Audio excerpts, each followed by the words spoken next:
ജില്ലാ കോടതി ജഡ്ജിയായ നന്ദിതയെ കാണാൻ ഒരു പെൺകുട്ടി വീടിന്റെ ഗേറ്റിന് വെളിയിൽ വന്ന് ബെല്ലടിച്ചു. സെക്യൂരിറ്റി കാര്യം തിരക്കി. അങ്ങനെ മേഡത്തെ കാണാൻ പറ്റില്ല, തിരികെ പോകൂ എന്ന് ആദ്യം സൗമ്യമായും പിന്നെ ദേഷ്യപ്പെട്ടും പറഞ്ഞെങ്കിലും ആ പെൺകുട്ടി പോകാൻ കൂട്ടാക്കാതെ ഗേറ്റിന് പുറത്ത് തന്നെ നിന്നു.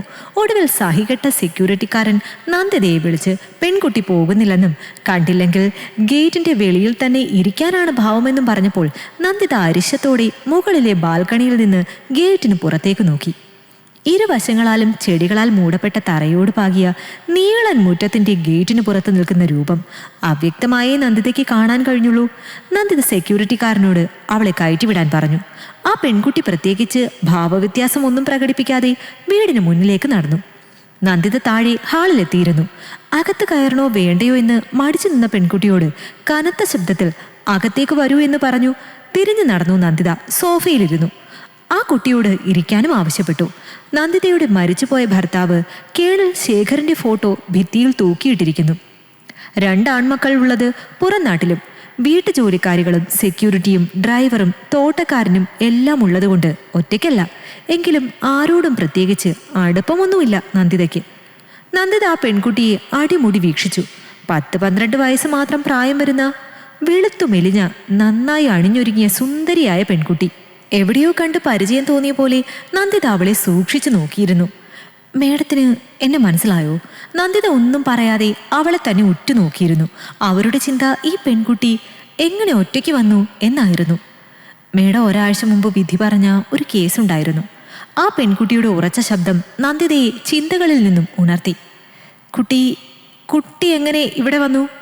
ആ പെൺകുട്ടി അതിന് മറുപടി പറയാത്തതുകൊണ്ട് നന്ദിത തന്നെ വീണ്ടും സംസാരിച്ചു. ഞാൻ വിധി പറഞ്ഞ എത്രയോ കേസുകളുണ്ട്, ആരെയെല്ലാം ദിവസവും കാണുന്നു.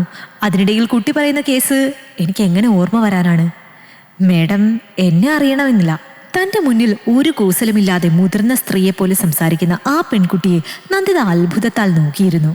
ഇറക്കി വിടണോ ദേഷ്യപ്പെടാനോ ഒന്നും തോന്നാത്ത വിധം പെൺകുട്ടിയുടെ മുഖം നന്ദിതയുടെ മനസ്സിനെ വല്ലാതെ പിടിച്ചുലച്ചു.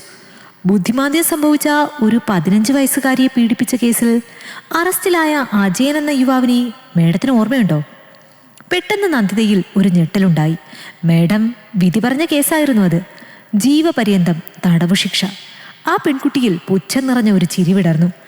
അജയന് ശിക്ഷ വിധിച്ചെന്ന് പോലീസ് ജീപ്പിലേക്ക് കയ്യാമം വെച്ച് പോലീസുകാരുടെ അകമ്പടിയോടെ നടന്നു പോകവേ ചുറ്റിനുമുള്ള ആൾക്കാരുടെ കളിയാക്കലും പരിഹാസവും മീഡിയക്കാരുടെ ചോദ്യങ്ങളും എല്ലാം തട്ടിയെറിഞ്ഞുകൊണ്ട് ഭ്രാന്തനെ പോലെ കോടതിക്ക് മുന്നിലെ റോഡിലേക്ക് ഓടി വണ്ടിക്ക് മുന്നിൽ ചാടി മരിച്ചയാൾ. അയാളുടെ ഞാൻ തെറ്റ് ചെയ്തില്ല എന്നുള്ള നിലവിളി നന്ദിതയുടെ മുന്നിൽ തെളിഞ്ഞു നിന്നു. ആ അജയന്റെ മകളാണ് ഞാൻ. അമ്പരപ്പോടെ നന്ദിത ആ പെൺകുട്ടിയെ നോക്കി. എൻ്റെ അമ്മ നിങ്ങളെ കാണാൻ വന്നപ്പോൾ മേഡം ആട്ടി ഓടിച്ചു. എൻ്റെ അച്ഛന് പറയാനുള്ളതും കേട്ടില്ല, ആ പെൺകുട്ടി കിതപ്പോടെ പറഞ്ഞു. നന്ദിത തറഞ്ഞിരുന്നു. അവരുടെ ഉള്ളിലൂടെ ആ രംഗങ്ങൾ കടന്നുപോയി. ഞാനല്ല എന്ന് ആവർത്തിച്ച് അയാൾ പറയുമ്പോൾ ഒരു തവണ അയാളെ കേൾക്കാൻ പോലും കൂട്ടാക്കാതെ തെളിവും സാക്ഷിയും അയാൾക്ക് എതിരായിരുന്നതിനാൽ താൻ ജീവപര്യന്തം ശിക്ഷ വിധിച്ച പ്രതി. വെറുപ്പായിരുന്നു അയാളോട്. ബുദ്ധി ഉറയ്ക്കാത്ത പെൺകുട്ടിയെ നശിപ്പിക്കാൻ തോന്നിയല്ലോ എന്നുള്ള അറപ്പായിരുന്നു. ഒരു മുറിയിൽ ആ വയ്യാത്ത പെൺകുട്ടിയെയും അമ്മയെയും ഒറ്റയ്ക്കിരുത്തി സംസാരിക്കുമ്പോൾ വകതിരിവ് പോലുമില്ലാത്ത ആ കുട്ടി എന്തൊക്കെയോ പരസ്പര ബന്ധമില്ലാതെ പറഞ്ഞു. നശിപ്പിക്കപ്പെട്ടതിൻ്റെ പാടുകൾ അപ്പോഴും ചുണ്ടിലും മറ്റും ഉണങ്ങാതെ കാണപ്പെട്ടു. ആ അമ്മയുടെ കണ്ണുനീര് വല്ലാതെ നോവിച്ചു. തിരിച്ചറിവ് പോലുമില്ലാത്ത എൻ്റെ കുഞ്ഞിനോടിത് ചെയ്തല്ലോ, സ്വന്തം കൂടപ്പിറപ്പിനെ പോലെ കണ്ടിരുന്നതാണ്, എന്നിട്ടും എൻ്റെ കുഞ്ഞിനോടിത് ചെയ്തല്ലോ എന്ന് അലമുറയിട്ട് കരയുന്ന അമ്മയും പുറത്ത് തളർന്നിരുന്ന് അച്ഛനും മനസ്സിലൊരു നോവായിരുന്നു. മേഡത്തിനറിയോ അച്ഛൻ എത്ര പാവമായിരുന്നെന്ന്, എന്നെ എത്രമാത്രം സ്നേഹിച്ചിരുന്നുവെന്ന്? അതുകൊണ്ട് ആ കുട്ടിയുടെ അച്ഛൻ ചെയ്ത തെറ്റല്ലാതായി മാറുന്നില്ല. നന്ദിത സൗമ്യയായി മറുപടി കൊടുത്തു. ആ പെൺകുട്ടി നന്ദിതയെ നോക്കി പിന്നെ ചെറുതായി ചിരിച്ചു. അച്ഛൻ വിദേശത്ത് നിന്ന് വന്ന ശേഷം വീടിന് മുന്നിൽ തന്നെ സ്റ്റേഷനറി കട നടത്തിയിരുന്നു. ഞങ്ങളുടെ വീടിനോട് ചേർന്ന വീട്ടിലായിരുന്നു മേഘചേച്ചിയും അച്ഛനും അമ്മയും താമസിച്ചിരുന്നത്. എൻ്റെ അമ്മ സ്കൂൾ ടീച്ചറാണ്. അമ്മയേക്കാൾ അച്ഛൻ കുട്ടിയായിരുന്നു ഞാൻ. എന്നെ പിരിഞ്ഞിരിക്കാൻ വയ്യാത്തോണ്ടാണ് അച്ഛൻ വിദേശത്തെ ജോലി മതിയാക്കിയതെന്ന് അമ്മ എപ്പോഴും ചെറിയ അസൂയയോടെ പറയും. മേഘചേച്ചിയുടെ അച്ഛൻ ഒരു കമ്പനിയിൽ ജോലി ചെയ്യുന്നു. അമ്മയ്ക്ക് ജോലിയില്ല. 2 വീടുകളും നല്ല സ്നേഹത്തിലായിരുന്നു, സഹകരണത്തിലുമായിരുന്നു. അച്ഛനെ മാമനെന്നാണ് മേഘചേച്ചി വിളിച്ചിരുന്നത്. എന്നെപ്പോലെ തന്നെ മകളെപ്പോലെ ആയിരുന്നു അച്ഛനും മേഘച്ചേച്ചിയും. മാമ എന്ന് വിളിച്ച് അച്ഛൻ്റെ പുറകെ നടക്കും. ഒരു ദിവസം ഞാനും അമ്മയും സ്കൂളിൽ നിന്നും വന്നപ്പോൾ അച്ഛൻ്റെ കടയ്ക്ക് മുൻപിൽ ആൾക്കൂട്ടമായിരുന്നു. കുറ്റവാളിയെപ്പോലെ തല താഴ്ത്തിയ അച്ഛനും ആരൊക്കെയോ താങ്ങിയെടുത്ത് അബോധാവസ്ഥയിലായ മേഘചേച്ചിയെ വണ്ടിയിലേക്ക് കിടത്തുന്നതുമാണ് കണ്ടത്. ചേച്ചിയുടെ അമ്മ അലമുറയിട്ട് കരഞ്ഞ് കൂടെ കയറാൻ നേരത്താണ് ഞങ്ങളെ കണ്ടത്. എങ്ങനെ തോന്നി സുഖമില്ലാത്ത എൻ്റെ മോളോടിത് ചെയ്യാൻ? സൂക്ഷിച്ചു. സ്വന്തം മോളാണെന്ന് നോക്കില്ല ഇങ്ങനത്തെ കാമഭ്രാന്തന്മാർ. എന്നെ നോക്കി അമ്മയോട് അങ്ങനെ പറഞ്ഞ് അവർ വണ്ടിയിൽ കയറിപ്പോയി. ഞാൻ ഓടിച്ചെന്ന് അച്ഛനെ കെട്ടിപ്പിടിച്ചു. എല്ലാം തകർന്നവനെ പോലെ മോളെ എന്ന് വിളിച്ച് അച്ഛൻ എന്നെ കെട്ടിപ്പിടിച്ചു കരഞ്ഞു. കൺമുന്നിലെ കാഴ്ച വിശ്വസിക്കാനാകാതെ അമ്മ സ്തബ്ധയായി നിന്നു. പോലീസ് വരികയും അച്ഛനെ എന്നിൽ നിന്നും അടർത്തി മാറ്റിക്കൊണ്ട് പോവുകയും ചെയ്തു. അമ്മ തളർന്ന് കടയിലെ പടിയിലിരുന്നു. അടുത്ത വീട്ടിലെ സ്ത്രീ പറഞ്ഞു, ഞാനാ കുഞ്ഞെ കണ്ടുകൊണ്ട് വന്നത്. വസ്ത്രം പോലും ഇല്ലാതെ ആയിരുന്നു കൊച്ചിൻ്റെ ദേഹത്ത്. ഞാൻ വരുമ്പോൾ ബെഡ്ഷീറ്റ് മൂടിക്കൊടുത്തു. അതിനെ കെട്ടിപ്പിടിച്ച് നിൽക്കുന്ന നിങ്ങളുടെ കെട്ടിയോനെയാണ് കണ്ടത്. ആ കുഞ്ഞ് ഏങ്ങലടിച്ച് കരയുന്നുണ്ടായിരുന്നു. ചുണ്ടും മറ്റും ചോര പൊടിഞ്ഞിരുന്നു. എൻ്റെ നിലവിളി കേട്ടാണ് പാർട്ടി ഓഫീസിൽ നിന്നും എല്ലാവരും ഓടിക്കൂടിയത്. പിന്നെ നാട്ടുകാരും. അപ്പോഴേക്കും ആ കുഞ്ഞിൻ്റെ ബോധവും പോയി. മകളുടെ പ്രായമുള്ള കുഞ്ഞിനോടിത് ചെയ്തല്ലോ, ദുഷ്ടൻ. പ്രാഗിക്കൊണ്ട് അവർ തിരിഞ്ഞു നടന്നു. എല്ലാവരും പല വഴിക്ക് പിരിഞ്ഞു. ഞാനും അമ്മയും മാത്രം ഏറെ നേരം കെട്ടിപ്പിടിച്ച് കരഞ്ഞു. പിറ്റേന്ന് അമ്മ സ്റ്റേഷനിൽ അച്ഛനെ കാണാൻ പോയി. പോലീസുകാർ പരിഹസിച്ചു. അമ്മയെ കണ്ട അച്ഛൻ ഞാനല്ല അത് ചെയ്തതെന്ന് പറഞ്ഞ് ഭിത്തിയിൽ തലയിടിച്ചു. എന്താ ഉണ്ടായതെന്ന് അമ്മ ചോദിച്ചു. അമ്മയ്ക്ക് അച്ഛനെ വിശ്വാസമായിരുന്നു. കടയിലിരുന്ന സമയത്താണ് മേഘ നിലവിളിച്ചുകൊണ്ട് ഓടി വന്നത്. ദേഹം മുഴുവൻ മുറിഞ്ഞ പാടുകളായിരുന്നു. വസ്ത്രം പോലും ഇല്ലാതെ അയാളെ വന്ന് കെട്ടിപ്പിടിച്ച് അലറിക്കരഞ്ഞു. എന്താ ഏതാ ഒന്നും പറയാനുള്ള അറിവില്ലല്ലോ. അകത്ത് പോയി തുണിയെടുത്ത് മൂടുമ്പോൾ ഭയത്താൽ കുഞ്ഞ് അയാളെ മുറുകെ പിടിച്ച് ഏങ്ങലടിച്ചു. താൻ ചേർത്ത് പിടിച്ചപ്പോഴാണ് ആ സ്ത്രീ കണ്ടുകൊണ്ട് വന്ന് നിലവിളിച്ചത്. ഉടനെ പാർട്ടിക്കാരും എത്തി. എല്ലാം പിന്നെ അവർ തന്നെ മെനഞ്ഞെടുത്തു. അവരെന്നെ തോൽപ്പിക്കാൻ ഒരവസരം നോക്കി നടക്കുമായിരുന്നല്ലോ. അതും പറഞ്ഞ് അച്ഛൻ മുഖം പൊത്തി കരഞ്ഞു.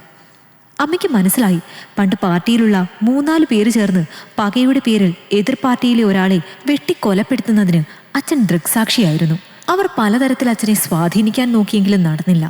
അവർക്ക് ശിക്ഷ ലഭിക്കുകയും ചെയ്തു. അന്നേ പ്രതികാരം വീട്ടുമെന്ന് പറഞ്ഞിരുന്നു. ഒടുവിൽ അച്ഛനെ കേൾക്കാൻ ആരും തയ്യാറായില്ല. പോലീസുകാരും മേഘചേച്ചിയെ ചികിത്സിക്കാൻ ഡോക്ടറും എല്ലാം പാർട്ടിക്കാരുടെ സ്വാധീന വലയത്തിലായി. എല്ലാ തെളിവുകളും അച്ഛനെതിരായി. കേസ് കോടതിയിലും എത്തി. ഓരോ തവണ വരുമ്പോഴും എല്ലാവരും കൂകി വിളിക്കാനും കല്ലെറിയാനും വരെ ശ്രമിച്ചു.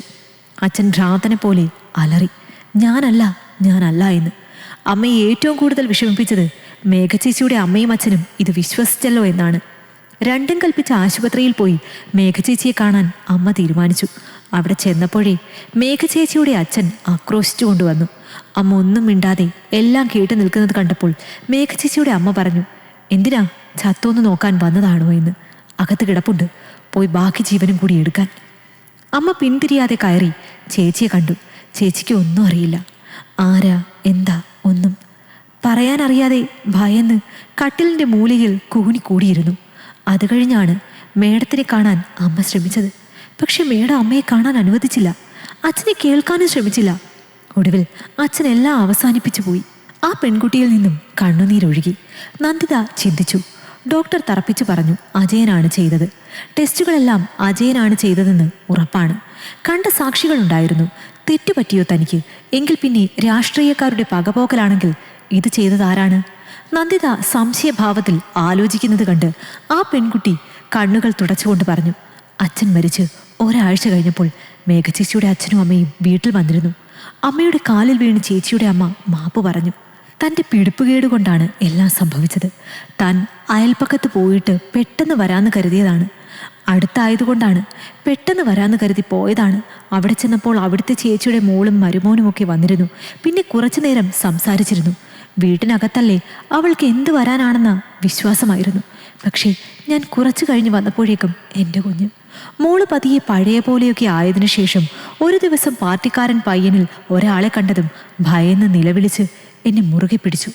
മെല്ലെ മോളോട് ഓരോന്നൊക്കെ ചോദിച്ച് മനസ്സിലാക്കിയതിൽ നിന്നും ആ പയ്യനാണ് ഉപദ്രവിച്ചതെന്ന് മനസ്സിലായി. എല്ലാ തെറ്റും ഏറ്റുപറഞ്ഞ് നിരപരാധിയായ അജയനെ രക്ഷിക്കണമെന്ന് കരുതി.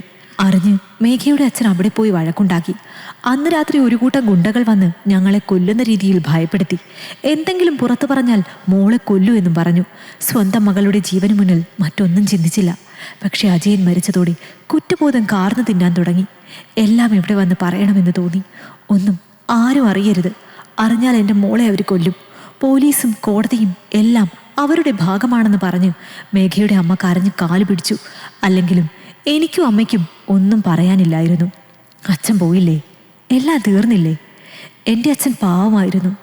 ഇപ്പോഴും ഞാൻ അച്ഛൻ്റെ നെഞ്ചിലാ കിടന്നുറങ്ങുന്നേ. കൂടെ കളിക്കാനും കൊഞ്ചിക്കാനും കൊണ്ടു നടക്കാനും അച്ഛനില്ലല്ലോ. ആ പെൺകുട്ടി ഏങ്ങി ഏങ്ങി കരഞ്ഞു. വിധി നടപ്പാക്കും മുമ്പ് അച്ഛനെ ഒന്ന് കേൾക്കാമായിരുന്നില്ലേ? നിരപരാധികളായ എത്ര പേരാകും ഇതുപോലെ ശിക്ഷിക്കപ്പെട്ടത്? നന്ദിത മറുപടി പറയാൻ കഴിയാതെ ആ പെൺകുട്ടിയെ ഉറ്റുനോക്കിയിരുന്നു. അവൾ നിറഞ്ഞൊഴുകുന്ന മിഴികളുമായി നന്ദിതയെ രൂക്ഷമായി നോക്കിയിരുന്നു. ആ പെൺകുട്ടിയുടെ ചുണ്ടിലൊരു ചിരി നിറഞ്ഞു. നന്ദിത അമ്പരപ്പോടെ സംസാരശേഷി നഷ്ടപ്പെട്ട് തറഞ്ഞിരിക്കെ അവിടെയാകെ മഞ്ഞു വന്നു മൂടി. ആ മഞ്ഞു പടലത്തിനിടയിലൂടെ പെൺകുട്ടി മെല്ലെ മെല്ലെ നടന്നു നീങ്ങി. പിന്നെ ആ മഞ്ഞുപാളിയിലേക്ക് മറഞ്ഞു. നന്ദിത ഞെട്ടി എഴുന്നേറ്റു. ശീതീകരിച്ച മുറിയിലും അവർ വിയർത്തൊലിച്ചിരുന്നു. സ്വപ്നം എന്ന് വിശ്വസിക്കാൻ കഴിയാതെ ഒരേ ഇരിപ്പിരുന്നു. സമയം നോക്കി വെളുപ്പിന് 3 മണി. വെള്ളം മതിവരുവോളം കുടിച്ചു. എത്ര ശ്രമിച്ചിട്ടും ഉറക്കം വരാതെ നന്ദിത തിരിഞ്ഞും മറിഞ്ഞും കിടന്നു. തനിക്ക് തെറ്റുപറ്റിയോ, താൻ കാരണം ഒരു നിരപരാധി ശിക്ഷിക്കപ്പെട്ടുവോ തുടങ്ങിയ ചിന്തകൾ അവരെ വലിഞ്ഞു മുറുക്കി. ആ കുട്ടിയെ ഞാൻ സ്വപ്നം കണ്ടതെങ്ങനെ? തൻ്റെ മനസ്സിൽ അയാളുടെ മരണത്തെ തുടർന്നുണ്ടായ സംഘർഷമാകാം ഇങ്ങനെ ഒരു സ്വപ്നം കണ്ടത്.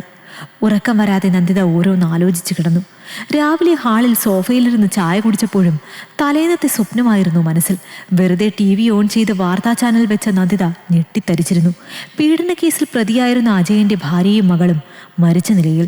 വിഷം കഴിച്ച് ആത്മഹത്യ ചെയ്തതാണ്. വെളുപ്പിനെ 3 മണിക്കാണ് സംഭവം നടന്നിരിക്കുന്നത്. അജയൻ മരിച്ച് ഒരാഴ്ചയ്ക്ക് ശേഷമാണ്. ബാക്കി കേൾക്കാൻ ശേഷിയില്ലാതെ നന്ദിത സ്ക്രീനിൽ കാണുന്ന കുട്ടിയെ മിഴിച്ചു നോക്കിയിരുന്നു. താൻ സ്വപ്നം കണ്ട അതേ പെൺകുട്ടി. ദൈവമേ!